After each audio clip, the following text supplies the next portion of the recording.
Morning students, मैं पूनम राय। आज के इस वीडियो में हम लोग काव्य के महत्वपूर्ण तत्व रस के बारे में जानेंगे। रस क्या है? काव्य तथा साहित्य को पढ़ने, सुनने या देखने से जो आनंद प्राप्त होता है उसे हम रस कहते हैं।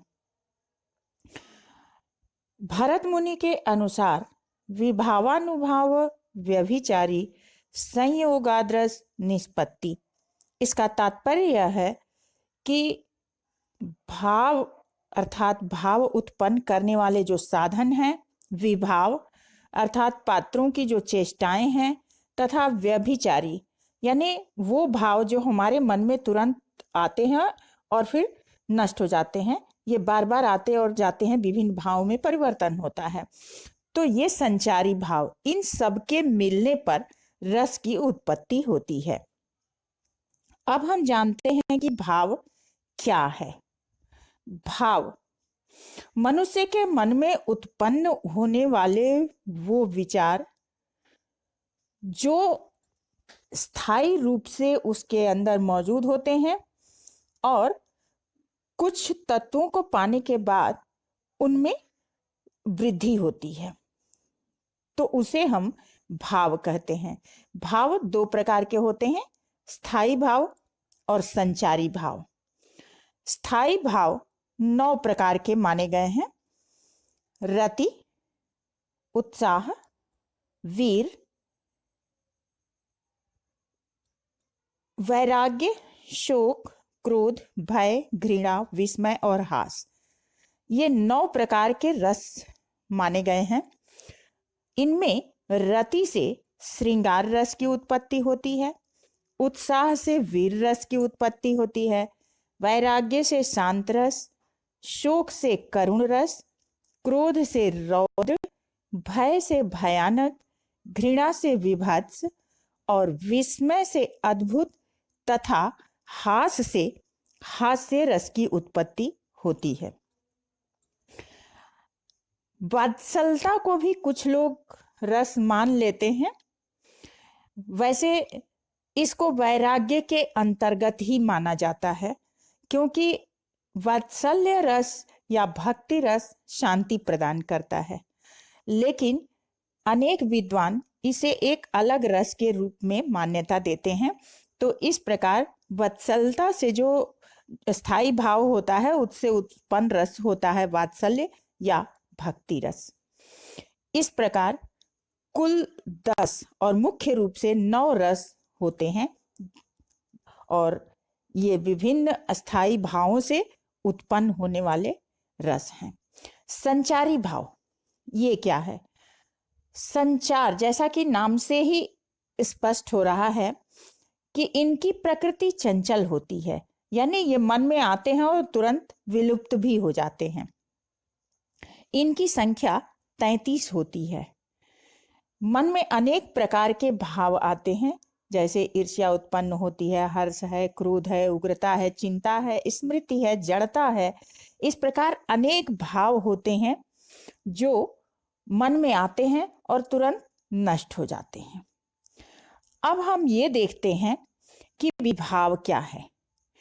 विभाव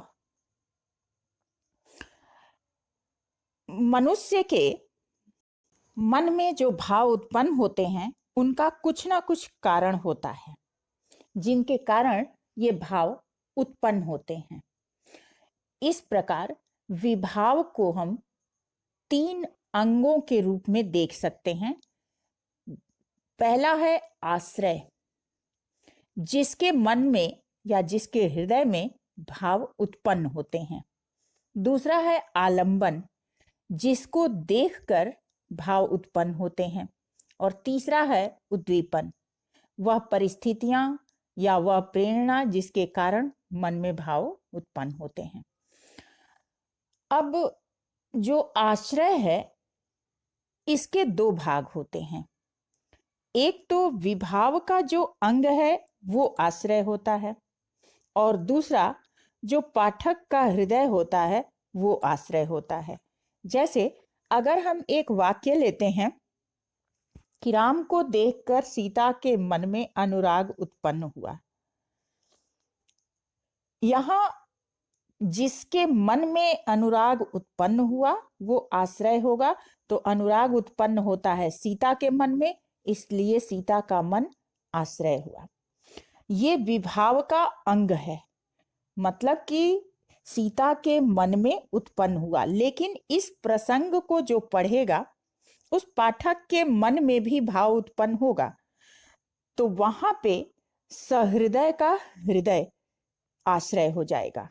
यानी एक तो सीता का मन आश्रय हुआ और दूसरा जिसके मन में सीता के प्रति भावना उत्पन्न हुई उसका हृदय भी आश्रय हुआ। राम को देखकर सीता के मन में भाव उत्पन्न हुआ, प्रेम उत्पन्न हुआ या अनुराग उत्पन्न हुआ, तो राम के कारण उत्पन्न हुआ, इसलिए यहां राम आलंबन हो गए। और इस वाक्य को थोड़ा सा और हम अगर विस्तृत कर लें, वाटिका में राम को देखकर सीता के मन में अनुराग उत्पन्न हुआ। तो यहां वाटिका में एकांत स्थल है, चारों तरफ सौंदर्य बिखरा हुआ है। इस वातावरण में जब सीता ने राम को देखा तो उनके मन में अनुराग उत्पन्न हुआ। तो यहाँ जो वहाँ परिस्थितियां हैं, यानी वाटिका में फूलों का खिला होना, वहाँ एकांत का होना और यहाँ पे राम और सीता का मिलना, ये सारी परिस्थितियां भाव उत्पन्न करती हैं। तो ये सब क्या है? उद्दीपन है।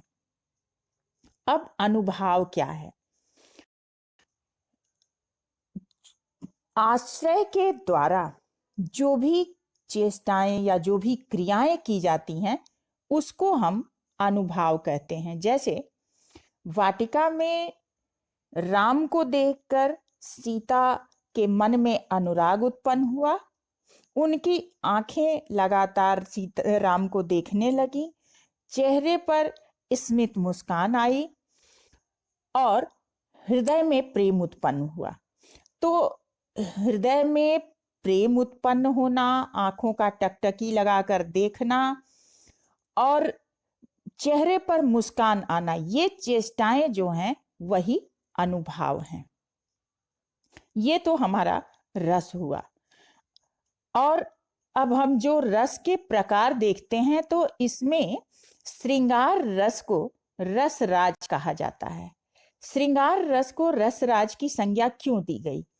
क्योंकि संसार के सभी प्राणियों में यह रस व्याप्त होता है। इस रस में अद्भुत तल्लीनता होती है, अर्थात जिसके मन में अनुराग उत्पन्न होता है वो बाकी सभी चीजों को भूल जाता है। इसका संबंध रति और काम से है, अर्थात नायक और नायिका के अनुराग का, प्रेम का वर्णन इस रस में होता है। सर्वव्यापी तथा सृष्टि का आधार होने के कारण इस रस को रसराज की संज्ञा दी गई है। श्रृंगार रस के दो भाग होते हैं, संयोग श्रृंगार और वियोग श्रृंगार। वियोग श्रृंगार को विप्रलंभ की भी कहते हैं। संयोग श्रृंगार में नायक नायिका के मिलन और खुशी का वातावरण होता है, जबकि वियोग श्रृंगार में नायक नायिका के विछोह और उनके वियोग का वर्णन होता है, उनके बिछुड़ने का वर्णन होता है। अब इसके विभिन्न अवयव क्या हैं? अवयव मतलब अंग। इनको हम कैसे बताते हैं? किसी भी रस का विभिन्न अवयव बताने के लिए हमें उसका स्थायी भाव बताना होता है, उसमें आश्रय कौन है ये बताना होता है, आलंबन कौन है, उद्दीपन क्या है, अनुभाव क्या है और संचारी भाव क्या है। इन चीजों को बताना ही उसके विभिन्न अवयव होते हैं। अब हम एक दोहा लेते हैं, जैसे एक ओर अजगर ही लखी, एक ओर मृगराय, विकल बटोही बीच ही, पर्यो मूर्छा खाए। इसमें स्थायी भाव क्या है? जाहिर सी बात है कि एक तरफ अजगर दिखाई दे रहा है और एक तरफ मृगराय। मृगराय कहते हैं सिंह को। तो इतने भयानक जीव जब दिखाई देंगे तो जो देखेगा उसके मन में भय उत्पन्न होगा। तो यहाँ पे जो अस्थाई भाव है वो है भय। और अब आश्रय क्या होगा? किसके मन में भय उत्पन्न हो रहा है? बटोही के मन में। तो यहाँ बटोही आश्रय हो गया। आलंबन क्या हुआ? जिसको देखकर मन में भय उत्पन्न हुआ। तो यहाँ अजगर और सिंह को देखकर भय उत्पन्न हुआ, इसलिए अजगर और सिंह ये दोनों ही आलंबन हो गए। उद्दीपन क्या हुआ? तो इसमें शेर का दहाड़ना, शेर की भयानक आकृति, अजगर का फुफकारना और उसकी भयानक आकृति, ये उद्दीपन हो गए। अब अनुभाव क्या है? बटोही को पसीना आना, उसका कांपना, मूर्छा का अनुभव होना इत्यादि अनुभाव हुए। और इसमें संचारी भाव क्या है? आवेग और कंपन होना, ये सब उसके संचारी भाव हैं। इसी प्रकार हम एक और उदाहरण लेते हैं। हाँ सही न जाती मुझसे अब आज भूख की ज्वाला, कल से ही प्यास लगी है हो रहा हृदय मतवाला। सुनती हूँ तू राजा है मैं प्यारी बेटी तेरी, क्या दया न आती तुझको यह दशा देखकर मेरी। इसमें एक राजा की पुत्री अपने पिता से दीनहीन होकर याचना कर रही है। तो दीन अवस्था में याचना कर रही है और दीनता कहाँ आती है? करुण रस में। और करुण रस का स्थायी भाव क्या है? शोक। तो इसमें स्थायी भाव हो गया शोक। अब देखते हैं कि इसमें आशय क्या है। तो किसके मन में भूख और प्यास और दीनता उत्पन्न होती है? तो बेटी के मन में। बेटी यहाँ आश्रय हो गया। जो भूखी बेटी का मन है वो उसका आश्रय हो गया। आलंबन क्या है? जो बेटी की लाचारी है, भूख है, प्यास है, ये सब क्या है? उसका आलंबन है। उद्दीपन क्या है? जिसके कारण, तो बेटी क्यों लाचार है? क्योंकि उसके पिता उसके लिए कुछ नहीं कर पा रहे हैं और इसलिए वो लाचार है। तो पिता का असहाय बैठे रहना ही उसकी लाचारी है और यही उसका उद्दीपन भी है। अनुभाव क्या है? भूख के कारण बेटी जो रो रही है, अपनी दीनता व्यक्त कर रही है करुण शब्दों में, तो यही उसका अनुभाव है। और संचारी भाव जो बेटी के हृदय में ग्लानि पैदा होती है, उसे अपनी व्यथा सुनाने के लिए जो रुदन करना पड़ता है, ये सब उसका संचारी भाव है। तो आज के लिए इतना ही काफी। नेक्स्ट वीडियो में कुछ अगले विषय वस्तु के साथ मिलते हैं। तब तक के लिए धन्यवाद।